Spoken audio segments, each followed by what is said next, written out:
News from Capitol Hill, where the House is voting right now on a resolution calling on Vice President Pence to use the 25th Amendment to oust President Trump. But just minutes ago, Pence said he won't do that, urging Congress to focus on the upcoming transition instead.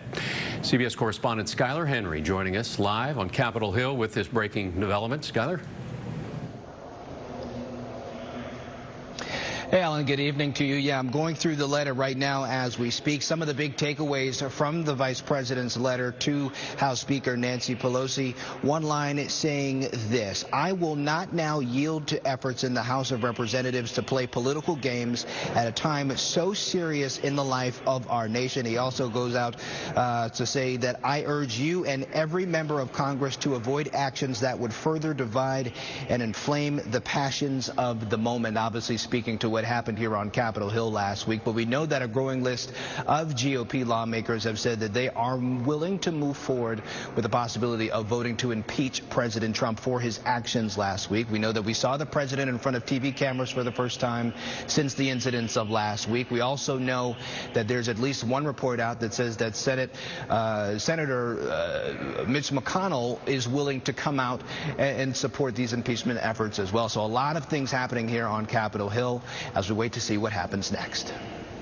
The impeachment hoax is a continuation of the greatest and most vicious witch hunt in the history of our country. President Trump is lashing out at Congressional Democrats as they prepare an impeachment vote on charges of inciting last week's assault on the Capitol. We believe in the rule of law, not in violence or rioting.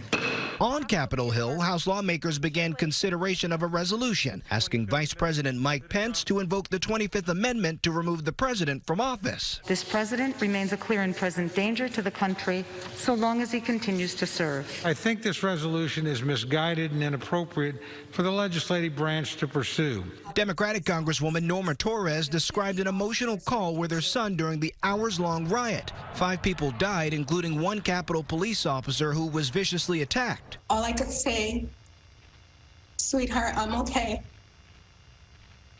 I'm running for my life. Senior officials tell CBS News the vice president is unlikely to invoke the 25th Amendment, setting a stage for a full House impeachment vote as early as Wednesday. Tuesday evening, several House Republicans announced they will vote to impeach President Trump, including Wyoming's Liz Cheney, New York's John Katko, and Adam Kinzinger of Illinois. Meanwhile, Justice Department officials gave an update on their efforts. Of those 170 cases that have already been opened, and I anticipate that's going to grow to the hundreds in the next coming weeks, we've already charged over 70 cases. We're looking at significant felony cases tied to sedition and conspiracy. Senate Minority Leader Chuck Schumer is calling for known rioters to be placed on the no-fly list.